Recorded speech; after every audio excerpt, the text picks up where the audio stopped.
င်းများကပဲ Joao Cristiano Channel ကနေပြီးတော့ Ronaldo နဲ့ Pierre Morgan တို့ရဲ့ interview တစ်ခုကတက်လာခဲ့ပါတယ်။ဟိုးရင်တွေကတေးစာ interview တက်ခဲ့တဲ့ကဒီ Ronaldo နဲ့ Pierre Morgan ရဲ့ပြောခဲ့တဲ့ ချို့စကားတွေဟာပရိသတ်တွေကြားထဲမှာအုတ်အတောင်းတွေဖြစ်ခဲ့ပါတယ်။အဓိကအကြောင်းရင်းကတော့ဒီ Ronaldo က Messi ဟာသူ့လောက်မကောင်းဘူး။သူကသူနှိမ့်ချပြောဆိုမှာမဟုတ်ဘူး။သူကတလားလင်အကောင်းဆုံးကစားသမားဆိုပြီးတော့ Ronaldo ကပြောလာခဲ့တာပါ။အခု interview အပြည့်အစုံထွက်လာတော့လေ Ronaldo ပြောခဲ့တဲ့စကားတွေကဘောလုံးပရိသတ်တွေကြားထဲမှာဝိဝါဒတွေကွဲပြားနေခဲ့ပါတယ်။အဓိက Ronaldo ပြောခဲ့တဲ့စကားကဘာလဲဆိုတော့သူ့အနေနဲ့ကမ္ဘာဖလားမရခဲ့ဘူးဆိုရင်တော့မှသူကလက်ရှိကမ္ဘာအကောင်းဆုံးကစားသမားတစ်ယောက်ဖြစ်တယ်။ဒီကမ္ဘာဖလားလိုမျိုး6ပွဲ9ပွဲလောက်ပဲကစားရတဲ့ဒီပြိုင်ပွဲတစ်ခုနဲ့ပတ်သက်ပြီးတော့သူ့ကိုကမ္ဘာအကောင်းဆုံးကစားသမားမဟုတ်ဘူးလို့သတ်မှတ်လို့မရဘူးဆိုပြီးတော့ပြောဆိုသွားခဲ့တာဖြစ်ပါတယ်။အားလုံးသိတဲ့အတိုင်း Messi နဲ့ Ronaldo ဆိုတာကမ္ဘာအကောင်းဆုံးကစားသမားနှစ်ယောက်ဖြစ်ပါတယ်။သူတို့နှစ်ဦးကို greatest of all time ဆိုပြီးတော့ဒီဘောလုံးနယ်ပယ်တစ်ခုလုံးကသတ်မှတ်ထားကြတာဖြစ်ပါတယ်။ကျွန်တော်ဘောလုံးကမ္ဘာမှာဒီ GOAT လို့ခေါ်ကြတဲ့ greatest of all time ကစားသမားတွေအများပြားထွက်ပေါ်ခဲ့မှုပါတယ်။ပရိသတ်တွေအနေနဲ့ဒီမြင်သာထင်သာပြောမယ်ဆိုလို့ရှိရင်ပီလီနဲ့မာရာဒိုနာတို့ဆိုတာလည်းဂုတ်ပါပဲဒါပေမဲ့မတူတာကပီလီနဲ့မာရာဒိုနာဟာခေတ်ပြိုင်ကစားသမားတွေမဟုတ်ပါဘူးမက်ဆီနဲ့ရိုနယ်ဒိုကတော့ကျွန်တော်တို့2009ခုနှစ်ကနေပြီးတော့2019လောက်ထိကိုဒီကမ္ဘာဘောလုံးဇက်ခုံပေါ်မှာဘယ်သူအကောင်းဆုံးလဲဆိုတဲ့ပြိုင်ဆိုင်မှုတွေလုပ်ခဲ့ကြတဲ့သူတွေဖြစ်ပါတယ်သူတို့နှစ်ဦးပေါင်းမှာဘောလုံးဒီယောစုကို73ညနေရောက်ပြီးတော့ချန်ပီယံလိဂ်ဖလားဆိုလည်း2ယောက်ပေါင်းကို6လုံးထိရှိခဲ့တာပါဒီ2022ခုနှစ်မတိုင်ခင်ဒီမက်ဆီကပိုကောင်းတယ်ရိုဒိုကပိုကောင်းတယ်ဆိုရင်ငင်းခုန်မှုတွေကရက်တန့်သွားခြင်းမရှိဘဲနဲ့ဒီနာမည်ကျော်ကစားသမားတွေနာမည်ကျော်နီးပြတွေနောက်ဆုံးဘောလုံးပရိသတ်တွေကအစရိုဒိုကဂုတ်ဖြစ်လာမက်ဆီကဂုတ်ဖြစ်လာဘယ်သူကပိုကောင်းလဲဆိုတဲ့မေးခွန်းကအများနဲ့အမေးခံနေရတာပါဒါပေမဲ့2022ခုနှစ်မှာမက်ဆီကအာဂျင်တီးနားနဲ့တူကမ္ဘာ့ဖလားဆုကိုသွားရှိခဲ့ပြီးတဲ့နောက်မှာမက်ဆီအတွက်ဒီကစားသမားတက်တဲ့တစ်ချောက်ဒူးချင်းစူးစိမ်မာတွေရောဒီအသင်းလိုက်စုဖလားတွေမှာကောမရဘူးတဲ့ဖလားမရှိတော့တာဖြစ်တဲ့အတွက်မက်ဆီကိုဂုတ်ဆိုပြီးတော့အားလုံးကတင်းကြီးကြွတဲ့သတ်မှတ်ထားလာခဲ့ကြတာဖြစ်ပါတယ်ဒါပေမဲ့ရိုနယ်ဒိုကလည်းကမ္ဘာ့ဖလားမရခဲ့ဘူးဆိုပေမဲ့သူနီးသူဟန်နေတော့ကမ္ဘာအကောင်းဆုံးကစားသမားတစ်ယောက်ဖြစ်တယ်ဆိုတာသူ့ရဲ့ဆုဖလားတွေတွင်းကုန်မှတ်တမ်းတွေကတက်တည်ပြနေစေဖြစ်ပါတယ်ဒါကြောင့်လည်းအခုလိုမျိုးပရိသတ်တွေကကမ္ဘာ့ဖလားရတဲ့မက်ဆီကဂုတ်ရိုနယ်ဒိုကကမ္ဘာ့ဖလားမရတဲ့အတွက်ဂုံးမဟုတ်ဘူးဆိုပြီးတော့ပြောဆိုလာတဲ့အပေါ်မှာသူ့ရဲ့စိတ်ခံစားချက်အမှန်တွေကိုပောက်ကွဲလာခဲ့တာဖြစ်ပါတယ်။ပွင့်လင်းပြောမယ်ဆိုရင် Ronaldo ရဲ့စကားတွေဟာလက်သင့်ခံစရာအကြောင်းတော့လည်းရှိနေပါတယ်။ဘာကြောင့်လဲဆိုတော့ကျွန်တော်တို့ကမ္ဘာ့ဖလားရတိုင်းဂိုးလို့သတ်မှတ်မယ်ဆိုလို့ရှိရင်ကမ္ဘာ့ဖလားရခဲ့မှုတဲ့ကစားသမားတွေကတယောက်တည်းမကပါဘူး။အများကြီးရှိပါတယ်။အဲ့တော့ Messi နဲ့ Ronaldo လိုပ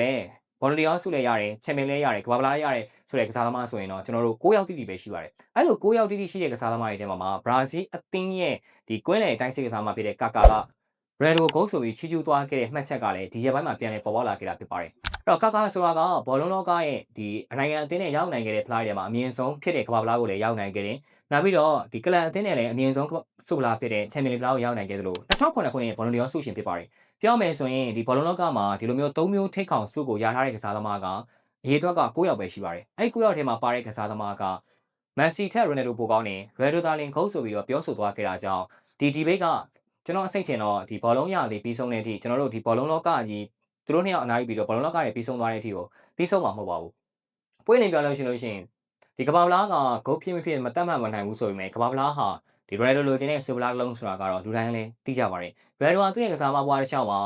Manchester United, Real Madrid, Juventus အခုနောက်ဆုံး NSR အသင်းမှာအောင်မြင်မှုတွေလေးစုကူးနိုင်ခဲ့တယ်လို့နိုင်ငံလေးစင်အသင်းနဲ့လည်း Nation League ဖလားတွေဒီကျွန်တော် Euro ဖလားတွေစုကူးနိုင်ခဲ့ပေမဲ့သူ့ရဲ့မပြည့်စုံသေးတဲ့အိမ်မက်တစ်ခုကကမ္ဘာဖလားရဖို့ပဲဖြစ်ပါတယ်။ Ronaldo အနေနဲ့လာမယ့်2026ကမ္ဘာဖလားမှာလည်းပါဝင်ဆင်နွှဲဖို့အတွက်ပြစ်မှတ်ထားနေပြီးတော့သူ့အနေနဲ့ဒီကမ္ဘာဖလားကိုရယူပြီးတော့ဂျော်ဂျီနာနဲ့အတူမင်္ဂလာပွဲဆင်နွှဲသွားမယ်ဆိုပြီးတော့ပြောဆိုခဲ့တာမျိုးရှိပါတယ်။ဒါကြောင့် Ronaldo အတွက်ကမ္ဘာဖလားဟာအရေးမကြီးဘူးဆိုပေမဲ့သူ့စီမှာကမ္ဘာဖလားရယူခြင်းနဲ့အာဒီတစိတ်ဆန္ဒလေးရှိနေတာဆိုတာကိုမြင်တွေ့ကြရမှာဖြစ်ပါတယ်။အဲ့တော့ Pierre Morgan နဲ့ Ronaldo တို့ပြုလုပ်ခဲ့တဲ့ interview အစီအစဉ်ဖြစ်တိုင်းမှာကျွန်တော်အများနဲ့ဘုတ်ဖြစ်တဲ့ပွဲတွေဖြစ်ခဲ့ပါတယ်။ပြီးခဲ့တဲ့ဒီ3နှစ်ကျော်တုန်းကလည်းဒီလိုအချိန်မှာပဲ Pierre Morgan နဲ့ဒီ Ronaldo တို့ interview လုပ်ခဲ့ပြီးတော့အဲ့တော့ Manchester United ရဲ့အကွဲပြဲဇလန်းတွေကို Ronaldo ကဖော်ထုတ်ခဲ့တာကိုမှတ်မိကြမယ်ထင်ပါတယ်။အဲ့လိုမျိုးဖော်ထုတ်ခဲ့တာကြောင့် Ronaldo ဟာ Manchester United နဲ့နှစ်ဦးသဘောတူလမ်းခွဲပြီးတော့ဒီကမ္ဘာ့ဖလားပြီးမှပဲ NSR အသင်းကိုပြောင်းရွှေ့သွားခဲ့တာပါ။အခုတစ်ခါ3နှစ်ကြာမှာပဲ Ronaldo ဟာဒီကမ္ဘာ့ဖလားနဲ့ပတ်သက်ပြီးသူ့ရဲ့စိတ်ခံစားချက်တွေကိုပြောဆိုလာခဲ့တယ်လို့သူကကမ္ဘာ့ဖလားမရခဲ့ပေမဲ့ကမ္ဘာ့ဖလားမရသေးပေမဲ့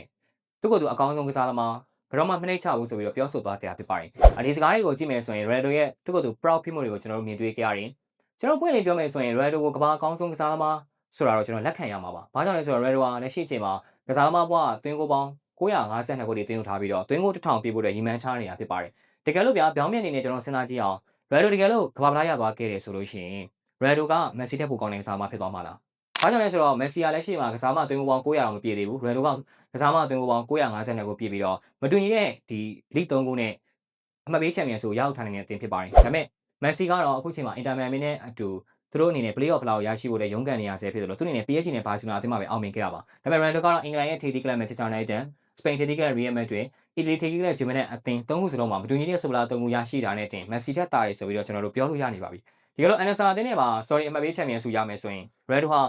တပိုက်တစ်လျှောက်မတူညီတဲ့အမှတ်ပေးချန်ပီယံဆု၄ခုကိုရောက်နိုင်ခဲ့တဲ့ပထမဆုံးကစားသမားဖြစ်လာမှာဖြစ်ပါတယ်ဒီမတိုင်ခင်ကလည်း Red ဟာဒီဘောလုံးသမိုင်းတစ်လျှောက်မှာမတူညီတဲ့လိလေးခုမှာဂိုးသွင်းနိုင်ခဲ့တဲ့ပထမဆုံးကစားသမားဖြစ်စံချိန်မှတ်တမ်းဝင်ထားပြီးသားဖြစ်ပါတယ်ဒါကြောင့်တကယ်လို့ Ronaldo ကဘာပလာရသွားခင်မက်ဆီတဲ့ပိုကောင်းတဲ့ကစားသမားဖြစ်သွားမှာလားဒီမေးခွန်းကလည်းကျွန်တော်ပြည်သက်နေကြမှာအငင်းပွားစရာဖြစ်နေအောင်ပါအဲ့တော့မက်ဆီကိုဂိုးလိုပဲတတ်မှတ်ရိုက်ဒိုကိုဂိုးလိုပဲတတ်မှတ်ဒါဟာမိမိရဲ့ကိုယ်ပိုင်အမြင်ကိုယ်ပိုင်စိတ်ဆန္ဒနဲ့ပဲတက်ဆိုင်ပါတယ်ဘာဖြစ်ဖြစ်ကျွန်တော်တို့ဒီကစားသမားနှစ်ယောက်ကိုမျက်မြင်ကိုယ်ရေးကြီးခွင့်ရတာဟာကျွန်တော်တို့အတွက်ဂုဏ်စရာအကောင်းဆုံးအခိုက်အတန့်လို့ပြောမှာဖြစ်ပါတယ်ဒါကြောင့်လည်း Rio Ferdinand ကပြောခဲ့တာပါမက်ဆီကပဲဂိုးဖြစ်ဖြစ် Ronaldo ကပဲအကောင်းဆုံးဖြစ်ဖြစ်ဒီကစားသမားနှစ်ယောက်ကိုဘောလုံးကစားနေနိုင်တဲ့ဆက်ဆက်အားပေးတာအကောင်းဆုံးပဲမဟုတ်လားဆိုပြီးတော့သူကပြောဆိုခဲ့တာရှိပါတယ်ကျွန်တော်ဒီစကားကိုလုံးဝလက်ခံပါတယ်ဘာကြောင့်လဲဆိုတော့